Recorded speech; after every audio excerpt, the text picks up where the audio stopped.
po, mula po sa mga mababangong aroma ng kapeng barako hanggang sa mga dekalidad na timplang Pinoy, patuloy na pinatitibay ng mga local coffee farmers, roasters at mga negosyante ang industriya po ng kape sa bansa. At isa sa pinaka-inaabangan ng pagtitipon para rito ang Philippine Coffee Expo. Alay, kasarap naman Ay, talaga oo niya naman mga talaga. ka-RSP. Tama ka dyan, Dayan. Hindi lang ito isang event para sa coffee lovers, kundi isa na ring pagkakataon para mas makilala ang mga kapeng Pinoy at ang mga taong nasa likod dito. Kasama natin ngayong umaga ang isa sa mga tagapagtaguyod ng coffee industry sa bansa na si Dr. Emmanuel Garcia, immediate past chairperson ng Philippine Coffee Guild. Magandang umaga po at welcome sa Rise and Shine Pilipinas. Magandang umaga po sa inyong lahat. Salamat po sa pag-anyaya sa amin dito sa inyong programa. Thank you for joining us, Dr. Emmanuel. Nakapagkape na po ba kayo? Hindi pa po. Hindi pa po. After po nito, pwede na po kayo magkape. Ito po, i-walk through niyo po kami. Ano po ba itong Philippine Coffee Expo at paano po ito nagsimula? Ito pong Philippine Coffee Expo ay tao ng event na inoorganisa ng Philippine Coffee Guild. At ito po ay nagsimula 4 na taon ang nakalilipas na noong 2022 po ito nagsimula yung unang ginanap itong una sa Davao at pagkatapos noon ito ay ginawa na sa Manila. Sunod-sunod na. Hopefully in the coming years we'll be able to bring it back sa mga provinces po ulit. Okay. Well, Doc, yung mga ka-RSP natin, ang gusto yung mga Arabica, mga imported na kape. Yung mga ganito pong event para sa ating coffee industry, Doc, gaano po kahalaga?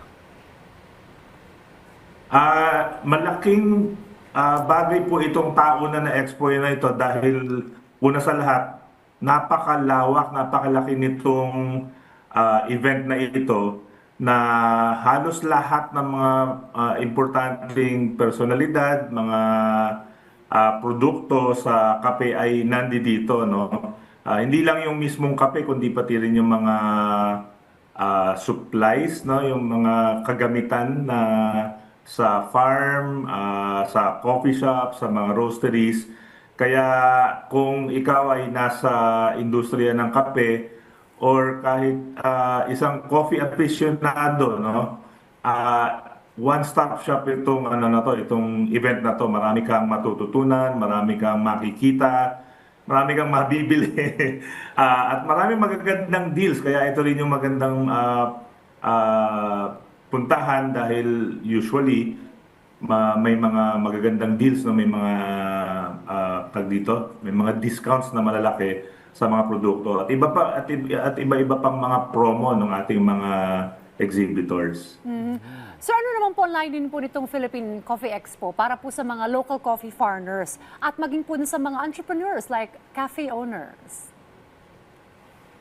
Layunin nitong expo na ito ay mapagbigyan ng isang venue, no, mapagsama-sama ang ating mga industry players, pati na rin nga yung mga consumers para hindi lang magkaroon ng magandang pagkakataon para makakita ng mga makabagong bagay, no, mga equipment, mga bagong teknolohiya sa pag-produce ng kape, kundi pati na rin sa kaalaman, ano, ng mga tao sa industriya. May mga lectures, may mga workshops, may mga demos. So kung a-attend ka dito, sulit na sulit lahat ng kailangan mo tungkol sa kape at pati na rin yung kape nandito na, no?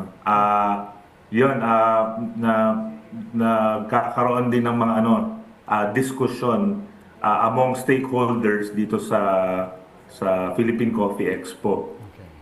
Kayo, Doc, bilang chemistry professor, paano niyo po tinuturo sa mga estudyante niyo o maging sa publiko yung mas malawak na pananaw sa produksyon ng kape dito sa ating bansa? Siyempre yung kape, isang substance yan eh. So, pag iniinom natin yung kape, uminom tayo ng tubig at saka iba't ibang daan-daang mga iba't ibang chemical na nanggaling doon sa coffee bean, ano? So, importante para sa akin bilang isang chemistry professor na maipaintindi itong komposisyon ng kape sa perspektiba ng kung saan nanggagaling yung mga tao dun sa audience. So, kung ikaw ay nasa government, no, kung alam mo kung ano yung mga nandoon sa kape at ano yung implikasyon dito ng mga polisiya, paano napapasarap yung kape, paano naiiwasan halimbawa yung mga peste, nakakatulong na mapalalim yung pag-iintindi natin ng nitong kape. Well, sa upcoming Philippine Coffee Expo po, ano po ang mga asahan po doon ng mga dadalo, sir? Yun, sorry, nabanggit ko lang agad kanina. Masyado lang excited no?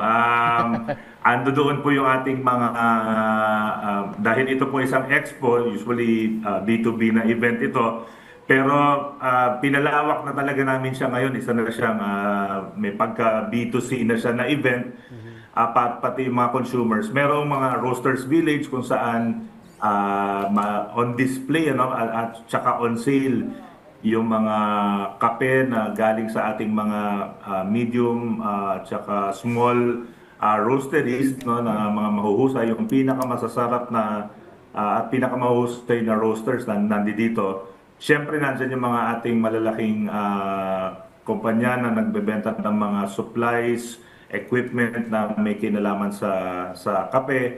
Meron din tayong mga foreign, no, na mga entities.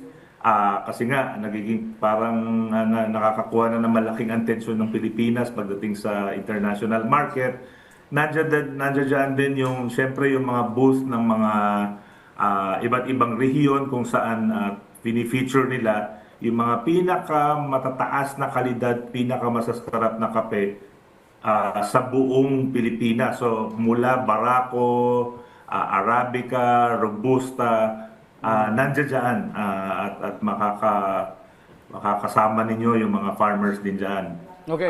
Dito rin gaganapin sa Philippine Coffee Expo yung taonan itong ginagawa, yung announcement ng winners ng Philippine Coffee Quality Competition. So, kung kayo ay coffee aficionado at excited kayo malaman sino kaya ang magiging top best Philippine grown coffees ngayong taon, magandang pumunta kayo doon dahil pagkatapos din ng announcement, magkakaroon ng auction kung saan yung mga farmers may pagkakataon na maibenta, maipa-auction yung kanilang mga kape. Last year, grabe, merong bagong record na nasira kasi yung isang batang farmer natin sa Benguet, si Rodio Takdoy, nabili dun sa auction na yun yung kape niya at 9,900 pesos per kilo. Wow! So, nung taon na yun, umuwi si Rodio ng milyonaryo. Wala siyang ka-idea nung pumunta siya sa event na uuwi siya na isang milyonaryo. Wow. So, ganyan po ang pangyayari. Excited tayo for that. June 5 to 7 sa Ayala, Philippine Coffee Expo 2026. Maraming salamat po, Dr. Emmanuel Garcia. Naway mas marami pa maingganyo suportahan ng lumalagong coffee industry ng ating bansa sa pamamagitan ng Philippine Coffee Expo. Thanks, Doc. Thank you, Doc.